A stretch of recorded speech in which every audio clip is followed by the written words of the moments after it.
So here we have the Secretary of State running around the world trying to get proof that Russia didn't actually involve itself in our elections. And, be it, hacking voting machines, or be it, running operations out of the Internet Research Agency, I believe it's called, or Bureau, agency, that was, we're putting up these Facebook memes and all this social media stuff. We've got the Attorney General trying to find dirt on. We've got the President talking to the Prime Minister of Australia. It is like we have fully fallen through the looking glass. We have stepped into totally bizarro territory. The New York Times has this incredible story that Bill Barr set up this conversation between Trump and the Prime Minister of Australia, Mr. Morrison, asking him to help debunk the Mueller probe. I mean, this goes beyond the whistleblower. This goes beyond Ukraine. This is, whose water are these guys carrying?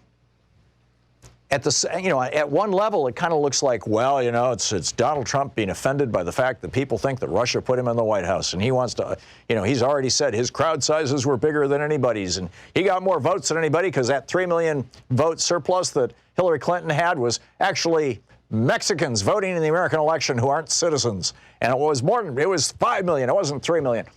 Trump goes off on this stuff at his rallies, and people are like, yeah.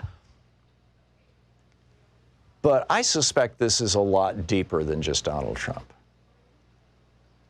Prior to the 1980s, I think you can track this back to 1976 in the Buckley versus Vallejo decision, and 1978, the First National Bank of Boston versus Frank Bellotti decision.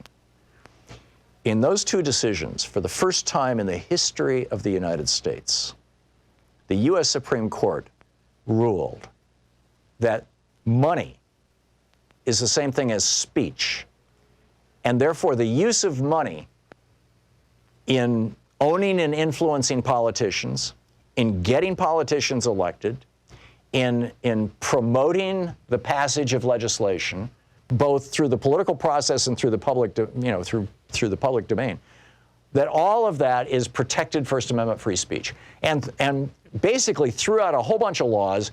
I'm going back all the way back to 1907.